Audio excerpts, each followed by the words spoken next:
Halo teman-teman, saya Pendeta Riani Suharja. Ini kelas pertama kita di Flip Class untuk katekisasi di GKI Pondok Indah. Selama 25 katekisasi yang akan datang, teman-teman akan mendapatkan bahan terlebih dahulu. Silahkan dipelajari supaya di dalam kelas katekisasi kita bisa berinteraksi, berdiskusi, dan berefleksi bersama. Tema kali ini di pertemuan pertama adalah panggilan. Nah, apakah teman-teman pernah ingat sebuah kalimat? Mari ikut aku. Kalimat ini diucapkan oleh Yesus saat Yesus pertama kali memanggil murid-muridnya. Dengan segera loh, Matius yang sedang bekerja sebagai pemungut cukai meninggalkan pekerjaannya dan mengikuti Yesus.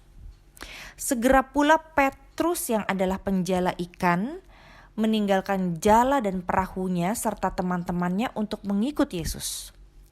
Segera saat Paulus melihat sinar yang sangat terang yang membuat matanya buta, ia segera mengikut Yesus. Nah, apakah teman-teman tahu di dalam dunia ini hanya orang Kristen yang dipanggil oleh Tuhannya? Orang Kristen tidak perlu mencari Tuhan. Tuhan yang mencari kita dan memanggil kita menjadi anak-anaknya. Tuhan yang datang ke dalam dunia berinisiatif, punya ide untuk memanggil dan mencintai kita serta mengajak kita untuk menjadi pengikutnya. Apakah semua orang dipanggil? Tentu. Semua orang ditawarkan untuk ikut Yesus. Tetapi sedikit yang menjawab, ya Tuhan, aku ikut Engkau. Teman-teman dan saya dipanggil juga untuk menjadi pengikut Kristus. Dulu seorang guru sekolah minggu waktu saya berusia 8 tahun itu memanggil saya. Ri, kamu mau gak ikut nari di gereja? Dan dengan senang hati saya menjawab, mau Kak. Karena saya senang sekali menari waktu itu. Saya ikut nari Jawa, tarian kreasi, dan pada waktu itu diajak untuk menari di acara perayaan gereja. Senang sekali rasanya. Atau yang lain lagi, dosen saya juga pernah memanggil saya. Ri, kamu mau atau tidak ikut mission trip selama 10 hari? Kita akan keliling Jawa memperkenalkan sekolah kita. Karena saya senang jalan-jalan, saya langsung menjawab, saya mau Pak. Kalau ajakan atau panggilan itu menyenangkan, tentu kita akan segera ikut, bukan? Nah, apa yang menyenangkan dari panggilan Yesus? Yesus memanggil kita untuk 3 hal. Dalam Lukas 9 ayat 23, sangkal diri, pikul salib, ikut aku. Apa enaknya menyangkal diri, memikul salib, dan mengikut Yesus? Nah, biasanya orang yang memanggil kita itu sudah memiliki kredibilitas atau daya tarik yang besar, sehingga banyak orang mengikut dia. Apa nih yang Yesus lakukan? Kata Alkitab, jadi orang Kristen selalu taunya dari Alkitab nih. Yesus datang ke dalam dunia untuk memberikan manusia kelepasan dari dosa, perdamaian dengan Tuhan, dan hidup yang kekal bersama Dia. Apakah teman-teman juga merasakan damai di hati, sehingga membutuhkan damai Tuhan yang terus-menerus? Di dalam budaya Timur Tengah, seorang murid membutuhkan guru. Guru mereka akan mengajarkan mereka hikmat dan bagaimana menjalani hidup yang penuh damai. Karena mereka tidak bisa berjalan sendiri mendapatkan damai itu, maka mereka perlu ahlinya dan akan mengikuti petunjuk dari si ahli, yaitu gurunya. Apapun yang gurunya minta, dia akan mengikutinya. Bahkan ia menyerahkan dirinya untuk mengabdi pada sang guru selamanya. Tentu dalam mengikut seorang guru ada dampaknya. Kalau guru itu kejam atau licik, pengikutnya akan kejam dan licik. Kalau gurunya baik, maka ia juga akan jadi orang yang baik, yang penuh dengan damai sejahtera. Kadang ada guru-guru yang menyesatkan. Murid-murid terkecoh dan akhirnya tersesat. Nah, beda memang dengan di Indonesia, guru hanya ada di sekolah. Dia bisa saja memberikan PR atau ujian, tapi murid-murid tidak tinggal bersama gurunya. Di Timur Tengah pada waktu Yesus hidup, para murid tidur, makan, hidup, dan berada bersama dengan gurunya. Mereka meniru apa yang gurunya lakukan dan melakukan apa yang gurunya suruh tanpa membantah. Karena mereka sangat percaya, sangat hormat pada guru dan akan memberikan yang terbaik untuk mereka. Itu sebabnya banyak orang mengikut Yesus. Tidur bersama Yesus, makan dan minum bersama Yesus, berlayar pun bersama Yesus. Pertanyaannya, apa untungnya mengikut Yesus? Toh akhirnya Yesus mati di atas kayu salib dan dikubur. Nah, teman-teman, saya pernah bertemu dengan seorang beraliran universalis. Dia percaya bahwa Yesus hanyalah guru saja buat para pengikutnya. Dia mati dan hilang begitu saja dari kubur karena mungkin dicuri oleh murid-murid yang setia kepadanya. Berbeda dengan kita. Kita percaya bahwa Alkitab menyaksikan kesaksian yang benar. Kita percaya Tuhan Yesus, setidaknya saya yang percaya, itu pilihan teman-teman untuk percaya atau tidak. Saya percaya Tuhan Yesus memanggil kita karena Dia mencintai kita. Dari pengalaman saya, baik secara kognitif, akal pikiran saya, pengalaman rasa dan pengalaman keseharian saya, Tuhan Yesus mau agar saya dan teman-teman mengalami cinta Tuhan itu seumur hidup kita. Nah, ada konsekuensinya nih saat mengikuti Yesus. Setidaknya Tuhan memberikan 3 hadiah utama saat Ia memanggil kita dan kita menerima panggilannya. Pertama, menurut Robi Chandra, ada hadiah keselamatan yang dia percaya juga berasal dari Alkitab. Saya juga percaya bahwa Tuhan memberikan hadiah keselamatan. Nanti kita akan belajar apa itu keselamatan di sesi selanjutnya. Tapi satu hal yang pasti, kalau kita mengikut Dia, kita akan terima hadiah keselamatan itu. Dengan kata lain, kita akan mendapatkan hak istimewa untuk memiliki relasi yang indah, intim, dekat dengan Tuhan Yesus. Jadi segera setelah kita mengatakan, Tuhan, saya mau ikut Tuhan Yesus. Saya mau ikut panggilan Tuhan, ajakan Tuhan untuk ikut Tuhan Yesus. Dan segera Efesus 2 ayat 13 mengatakan, tetapi sekarang di dalam Kristus Yesus kamu yang dahulu jauh sudah menjadi dekat oleh darah Kristus.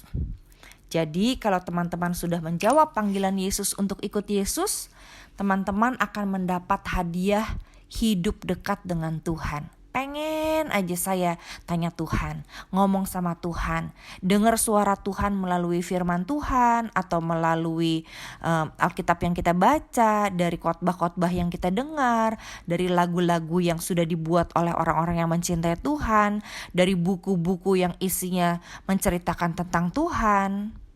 Nah, apakah teman-teman sudah menikmati hidup dengan Tuhan Yesus nih? Ayo kita jawab panggilan Tuhan saat ini. Apakah Dia akan memberikan 3 hadiah itu? Tentu. Apakah kita akan menerima 3 hadiah itu? Belum tentu. Kalau kita menjawab ajakan atau panggilan untuk ikut Tuhan, maka kita akan semakin dekat dengan Tuhan. Tentu saja perlu usaha ya untuk mengenal Tuhan atau dekat dengan Dia, untuk dengar suara Tuhan lewat berbagai cara. Bahkan juga lewat kelas katekisasi ini. Jadi perhatikan kalau ada kelas katekisasi atau audio atau video, mari kita dengarkan baik-baik, bukan hanya sekedar lewat begitu saja. Karena itu hadiah loh dari Tuhan. Kedua, hadiah untuk berubah. Berubah itu sebuah hadiah. Gak ada seorang pun yang bisa berubah hanya dengan usahanya sendiri. Pasti satu kali dia akan gagal karena sulit untuk berubah ke arah yang lebih baik. Kata Paulus, roh memang penurut tetapi daging lemah. Di dalam 2 Korintus 5 ayat 17 dikatakan oleh Paulus, jadi siapa yang ada di dalam Kristus, ia adalah ciptaan baru. Yang lama sudah berlalu, sesungguhnya yang baru sudah datang.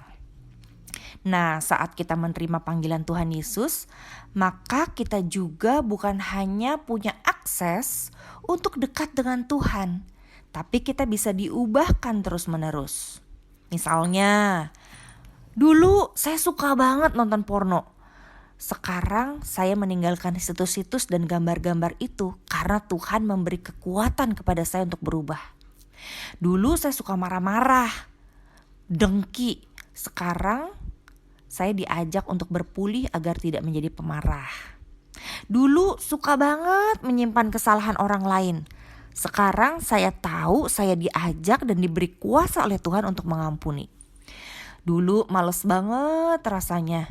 Sekarang dengan memilih untuk ada di komunitas orang beriman, di katekisasi, kita jadi diajak untuk rajin. Dan banyak hal lain yang Tuhan bisa ubah dengan kuasa Tuhan yang besar saat kita memintanya.